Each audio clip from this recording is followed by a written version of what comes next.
the meantime, what other elements we have? We have the guy. What's his name? It's an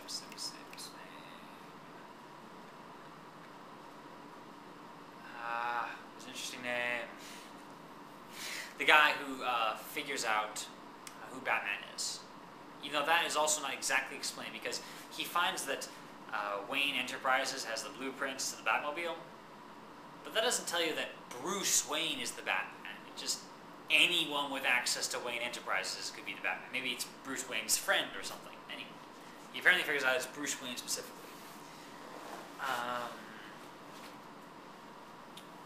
What is his name? That guy would be interesting for this trilogy. So here we're going into a third movie. I feel like they're on to Batman 3, right? We have Harvey Dent on the loose.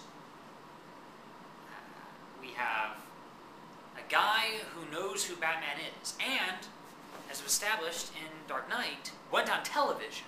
People know what he looks like. I didn't actually say who Batman was on television, but, you know, he's in danger now, isn't he? People are going to be looking for him. All sorts of criminals would love to know who Batman is, wouldn't they? Interesting. And then we have Joker. Ooh, I love this idea. It came from a random poster. I saw a fan-made poster, I think someone, Photoshop, whatever, I don't know. That had Harley Quinn, who is Joker's assistant, sidekick, possible lover thing. I don't really know. And I thought, Harley Quinn. You could do this. Now, one of the biggest real-life problems with the Joker here is that Heath Ledger is dead. Even if Heath Ledger were not dead, this would still be a cool idea. This would be a really cool idea. So many things come together here. The third movie is about ideals. It's about how we inspire other people. It's about the things which are ever more ethereal than one man in a costume. Oh, so many things to do here. Harley Quinn shows up in Batman 3. And, in fact, there's a relatively large number of people who are following in the footsteps of the Joker. People who've been converted over to his philosophy, not like half the city or something, but enough to be a threat to some. It's a cult. It's a cult kind of. And we converted to this Joker philosophy that basically the only thing to do is chaos. Chaos is like the end goal of everything. Chaos is the only thing interesting to do, and the whole trick to getting through this chaotic world is to laugh at chaos and cause more of it, and all sorts of craziness. Embrace the madness of the world. It's almost a form of despair. Rather than fix the world, just embrace the madness. But they don't seem like they're despairing. They laugh. Joker cult thing, though. Harley Quinn is a worshipper, and to her, the Joker, whatever his real name would be, who is apprehended at the end of Batman 2, he is like a prophet. And the ideal of the Joker, the basic notion of Joker, is like a god that she worships.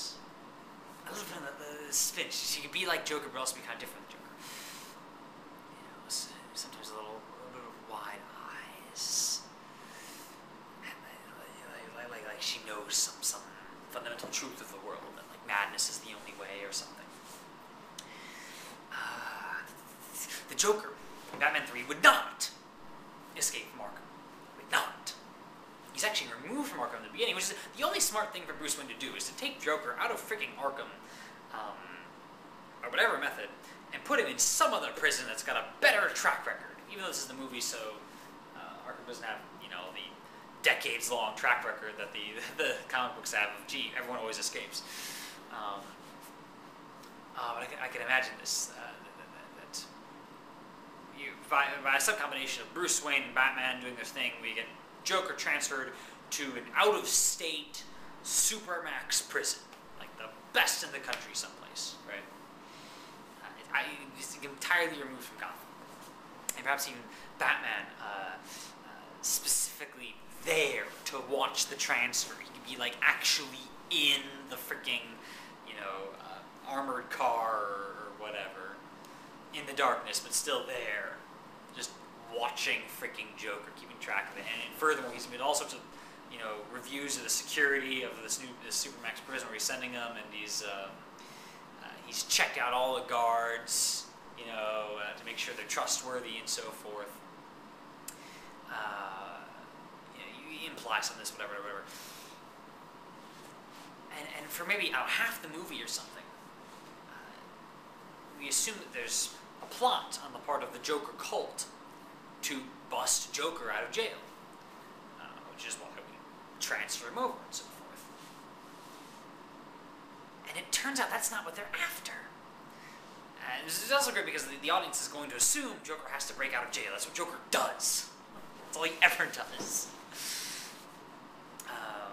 Within the comics and so forth. But it turns out they would like to get Joker out of jail, but they're devoted to a higher, or shall we say lower, ideal. The ideal of the Joker, the ideal of chaos. And at some point, somehow, Batman and Harley Quinn having a conversation, presumably, via darkness, and one's here, one's like hiding somewhere, and neither of them quite know where the other is, or something. I don't know, but having a conversation echoing through some big warehouse or something. I don't know. I have no idea. And Batman's saying, like, you won't succeed. I've made absolutely sure Joker won't escape from prison. And Harley Quinn, with pistols, by the way. I imagine her with pistols. Laughs.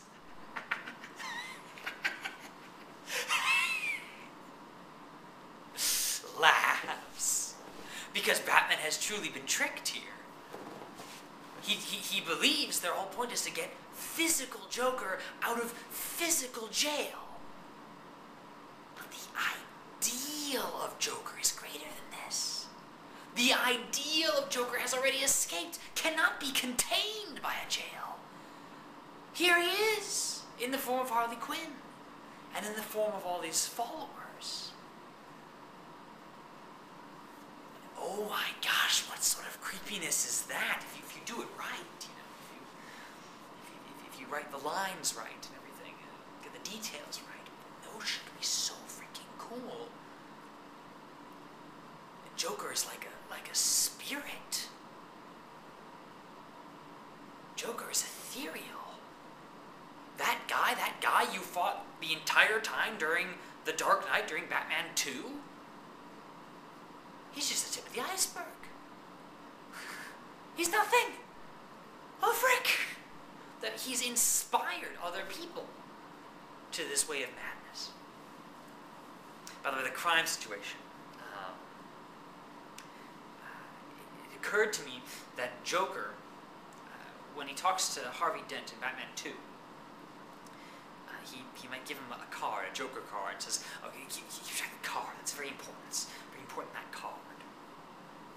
And you think maybe it just says Joker. That's important to know. But maybe the card, something written on the card, maybe,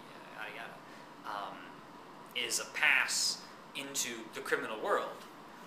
Is maybe it was part of Joker's will or something that Harvey Dent gets the opportunity to be the next crime lord in case Joker gets apprehended. And of course, Joker would love to do that. He's already made Harvey Dent insane. How about we make him a crime lord next?